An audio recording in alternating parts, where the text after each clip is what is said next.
Olá, galerinha do oitavo ano, tudo bem com vocês?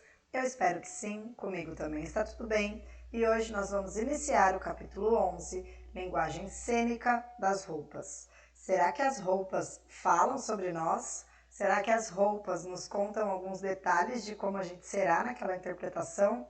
O que vocês acreditam aí, né? A roupa, ela influencia em tudo que a gente vê, mas ela também complementa tudo aquilo que a gente vê. Então, eu consigo entender onde eu estou, em qual local eu estou e assim por diante, tá? Então o capítulo vai começar abordando um pouquinho sobre isso e sobre alguns tipos de roupas aí específicos. Então primeiro ele começa lá, né, com moda e figurinos, e aí ele faz algumas perguntas pra gente. Primeiro, o que nos dizem as roupas? Por exemplo, o que nos dizem as roupas do colégio? Como é que é utilizar a roupa do colégio? A gente sabe que quem usa a roupa do colégio sabe a qual colégio pertence, a qual região está, como é a moda daquele colégio e assim por diante. No geral, os uniformes são bem parecidos, mas você consegue ser identificado na rua, por exemplo, só com a roupa do colégio, tá? Quando vocês assistem um filme ou a um teatro, de que forma a roupa dos personagens influenciam a compreensão e o respeito de quem eles são? Então, alguma maneira aí eles influenciam para vocês a roupa do personagem? Sim ou não? A gente pode usar qualquer roupa no dia a dia? Por exemplo, a gente pode sair andando de biquíni em São Paulo ou não? E aí, né, pede pra gente compartilhar. Então, lá no nosso chat a gente vai falar um pouquinho sobre isso. Depois ele continua. Ele fala a importância da roupa nas artes cênicas. Os figurinos são parte essencial das artes cênicas. Desde muito tempo, o ser humano usa vestimentas como forma de se conectar a personalidades diferentes. Nas culturas mais ancestrais, utilizavam, por exemplo, pele de animal e máscaras para incorporar ou evocar espíritos em seus rituais. Ou seja, a partir do momento em que ele colocava uma determinada máscara ou uma determinada roupa, né, feita por pele de animal, ele poderia invocar aí a ideia dos espíritos, tá? E ele fala, né, que mesmo o evento conhecido como originário do teatro ocidental na Grécia Antiga é marcado pelo uso, por exemplo, de uma máscara, né, que foi quando Terpes subiu em um tablado e aí ele colocou uma máscara e fez eu sou o Dionísio! E a partir daquele momento houve um estranhamento, porque não era comum as pessoas fazerem isso, mas também houve a ideia do primeiro ator, né? E ele teve que usar um adereço para aparecer uma nova pessoa, que no caso aí era o Dionísio, né? Então era um deus do vinho da época, e para a época foi uma fonte, como é que você vai interpretar um deus, né? E depois o pessoal passou a se acostumar e aí começaram então os teatros gregos.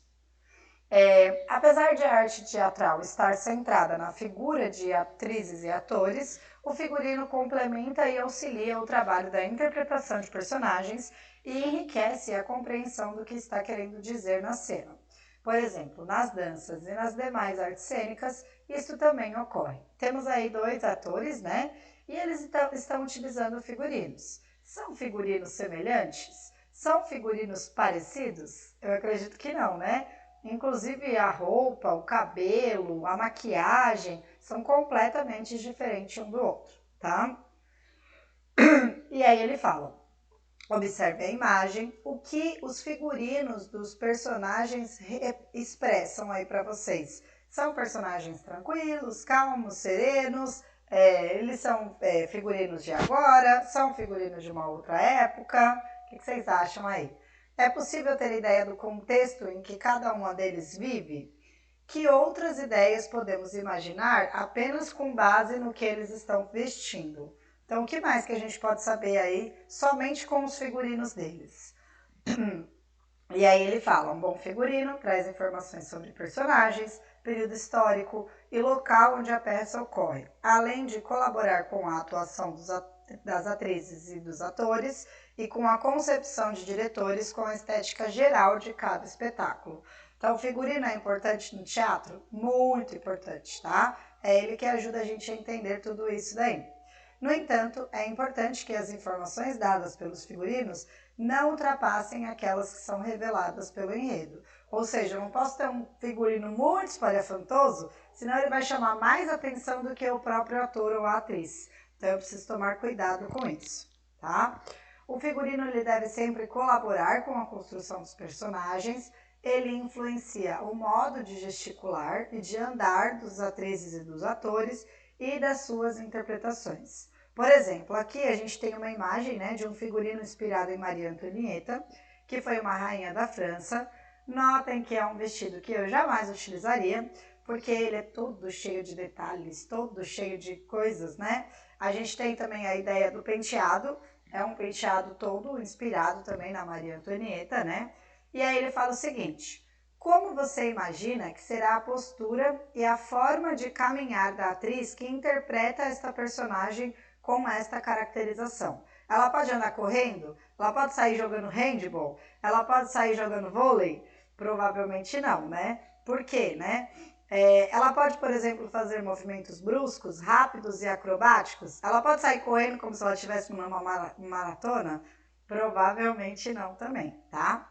Da mesma forma que os movimentos das mulheres eram limitados no contexto de Maria Antonieta, o figurino dará à atriz que vai interpretá-la a mesma gama de limitações vividas na realidade, tá? Então aí a gente tem a ideia do que ela é e como ela vai se portar com esse figurino, tá? Aí depois, a apostila de vocês mostra o rufo elisabetano, tá? O que é este rufo elisabetano? Tá aqui na imagem. Ele era utilizado no pescoço, tá? Era uma espécie de gola, que foi muito utilizada por pessoas de classe alta durante o período elisabetano, que era a época do reinado da rainha Elizabeth I, na Inglaterra. E era um status de social alto, tá? Ou seja, quem usava esse rufo elisabetano era uma pessoa de categoria alta, de classe alta, tá? Os rufos, eles podiam até ter 45 centímetros de altura e quanto maior fossem, né, quanto maior fosse essa altura, maior era a posição social do indivíduo. E quando se usava um rufo, por exemplo, não se conseguia realizar tarefas que demandassem um esforço físico. Imagina colocar um rufo desse no pescoço e ir lavar a louça.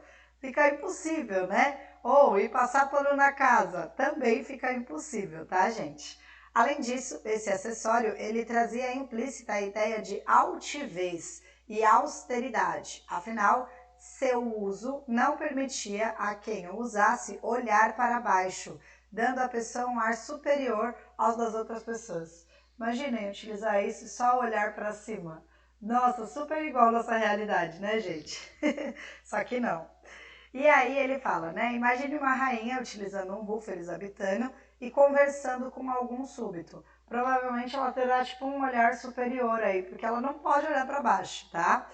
Como você pensaria no figurino e na caracterização da personagem deste súbito em oposição à rainha, tá? Então, como é que seria aí o olhar dela, como é que seria o olhar do súbito e assim por diante, tá? Bom, gente, essa nossa videoaula é mais curtinha, a gente tem só uma atividade essa semana, que é o exercício da página 284, exercício 1. Na semana que vem, nós damos continuidade a este capítulo. Tranquilo, pessoal? Um beijo no coração e até a nossa próxima videoaula. Beijo, beijo!